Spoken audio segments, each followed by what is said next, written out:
Hi students, welcome to the session on important aspects of Coulomb's law. I am Sheikh Majeeth here. In this class we are going to cover various aspects of Coulomb's law and we are going to compare Coulomb's law and Newton's law and we are going to find the differences between electrostatic force and gravitational force. First one, we all know that Coulomb's law is given by F21 is equal to K into Q1 Q2 by R squared into R12 cap. See what it says that Coulomb's law says that force is directly proportional to the magnitude of two charges, right? So what it is implying, when the magnitude of charge increases, force will get increased. So when Q1 or Q2 increases, force will increase. Second, force is inversely proportional to the square of the distance between the two charge.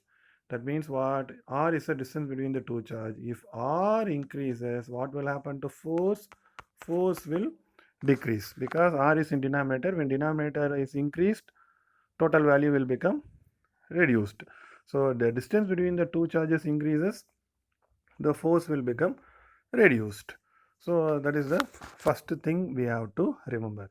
So when you increase the size of the charge, either Q1 or Q2 or both, the force between them will increase. But when you increase the distance between the two charge, initially let us assume that they are away from 1 meter.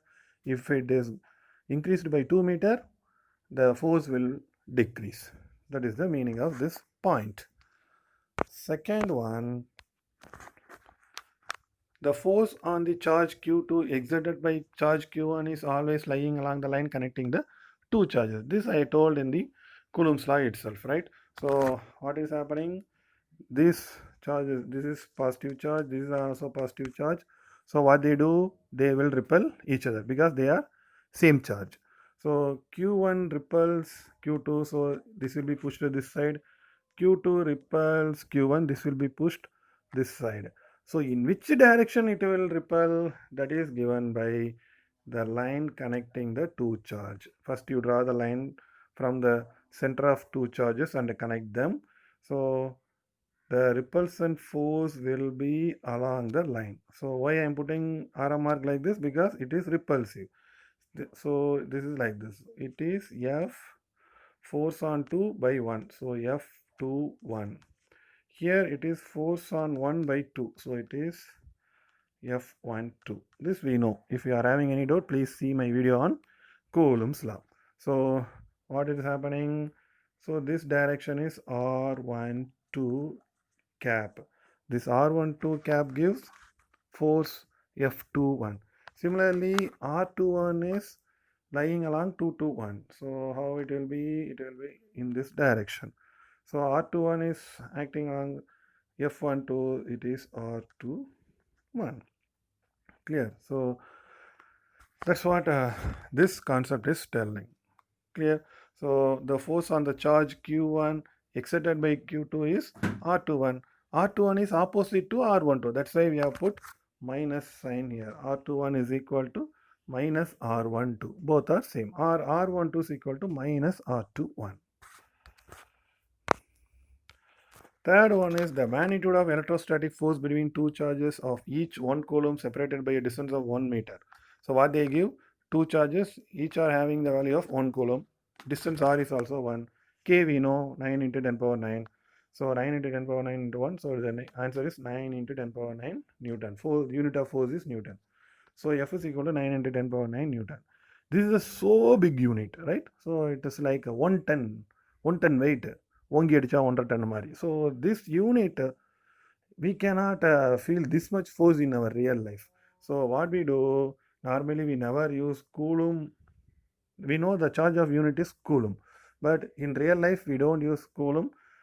That means not in the sense we will see we will use only micro coulomb or nano coulomb or pico coulomb only, because coulomb is the biggest unit that we never feel in our life.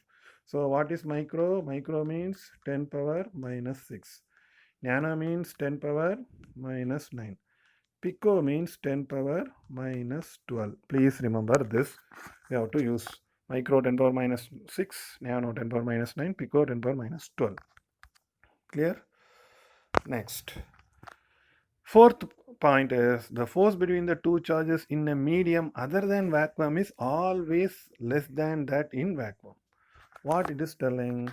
We have known Coulomb's law. Coulomb's law states that F is equal to K into Q1 Q2 divided by R square, where K is equal to 1 by 4 pi epsilon naught. It is for free space,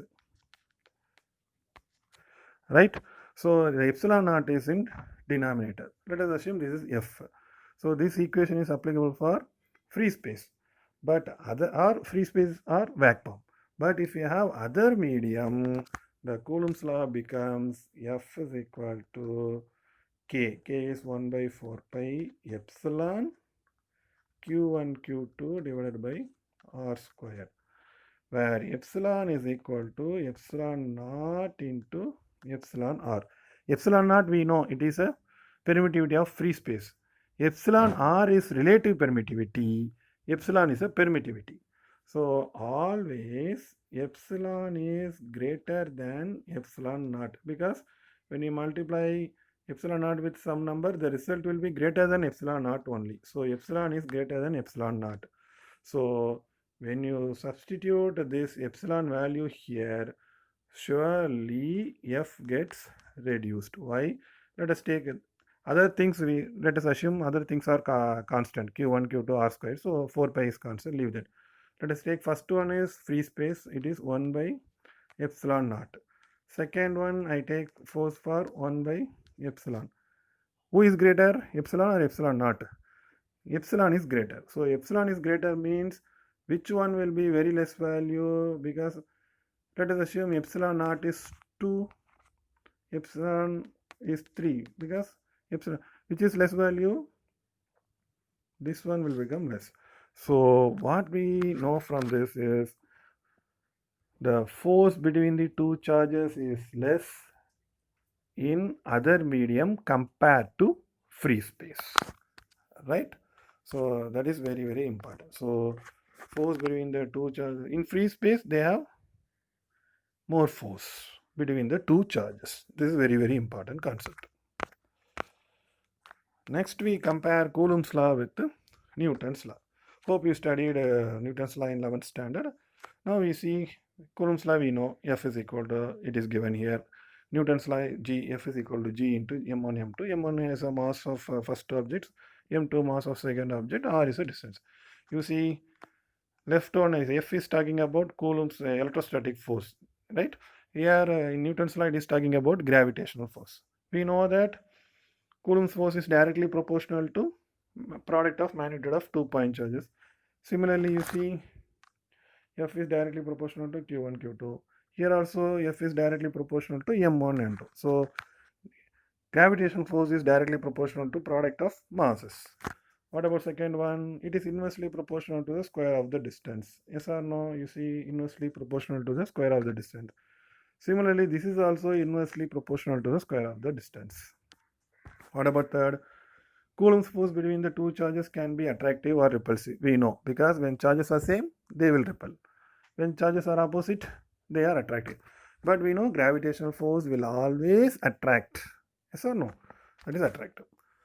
Next, you see, electrostatic force depends on the nature of the medium, just now in which the two charges are kept at rest. Just now only we have studied in free space, the force is more compared to the other medium. So the force between the two charges depend on the medium, the charge in the medium that where the charges are located. Whereas gravitational force is independent of the medium. Whether you are standing in the ground or you are swimming in the water, the gravitational force on your body is independent of the medium. It will experience your body will experience same amount of gravitational force, but electromagnetic force will be different. That is very important. Next thing, if the charges are in motion, Coulomb's law cannot be describing the whole set immediately. We need one more law. That law is known as Lorentz Force Law. So that we will study later. So when the charges are in rest, then only Coulomb's force will come into picture. But gravitational force will be between the two masses will come into picture, whether they are moving or two objects are stationary or moving. For both the condition, gravitational force will be applicable. Right? For movement of charges, we have to use Lorentz force also. Right? So what is the value of K? The Coulomb's force constant. K is equal to 9 into 10 power 9. This we know. What is the value of G? G is equal to 6.626 into 10 power minus 11. You see the quantity. It is minus 11. 10 power minus 11. It is 10 power 9. 10 power 9 is nothing but 1 followed by 90. Huge number. But 10 power minus 11 is 0.00000 11 times 1, right? So it is the smallest. So what we are understanding from this, K is so big, G is so small. So here you compare. So when you multiply Q1, Q2 R squared by K, same time if you multiply M1, M2 by R squared into G, who will be so big? Fe is so big because K is 10 power 11, but G is 10 power K is 10 power 9 into 10 power 9, whereas G is 10 power minus 11. Even though if your Q and Q2 are small, but you are multiplying by 9 into 10 power 9. But here what we are doing, even though you are M1, M2, let us assume even if it is 110 or 210, but what happens? G is multiplying those value by 10 power minus 11. So the result will be very, very small. So electrostatic force is so huge and gravitational force is very, very less. Right? Hope you remember in video 1 I have explained why we are standing in the ground. Right? So if you are having doubt, please refer that video also. So because electrostatic force is so large, we are able to overcome the gravitational force by the earth and we are able to stand on the earth. Clear? Next. Coulomb's force is applicable only for point charge. So what is point charge? Point charge is nothing but the charge whose dimension is very, very small compared to the distance between the two charges, right? So we know that Coulomb's law is giving the force between the two charges. If the dimension of the charge is very, very small compared to the distance, then the charge is known as point charge. So point charge is charge that occupies a region of space which is negligibly small compared to the distance between the charge. For example, I can give one real-time example. You see, we all know that the sun is so big. In sun, we can put thousands of earth, that much big. We all know that earth is also so big. But when you see sun from earth, the sun appears very, very small. But not it is small. Why it is appearing small? The distance between the sun and earth is very, very small. Now we can consider both sun and earth as a point charge because the distance is very large compared to their dimension. The same concept you can apply. Point charge is a charge which occupies very, very small region compared to the distance between the two charge. Clear or not? So Coulomb's law can be applied only for two charged objects whose sizes are very, very smaller than the distance between them. But there is no such a restriction for gravitational force or Newton's law. So Coulomb's force, the other name for Coulomb's force is electrostatic force, right? So both are same only. So that's all about this session. I have put some questions here. Try to answer this and put your answer in comment section. We will discuss the answer also. If you are having any doubt, please ask me in comment section. I am happy to solve all your problems. Kindly answer all the 7 questions. Hope you understand everything clearly. Thank you.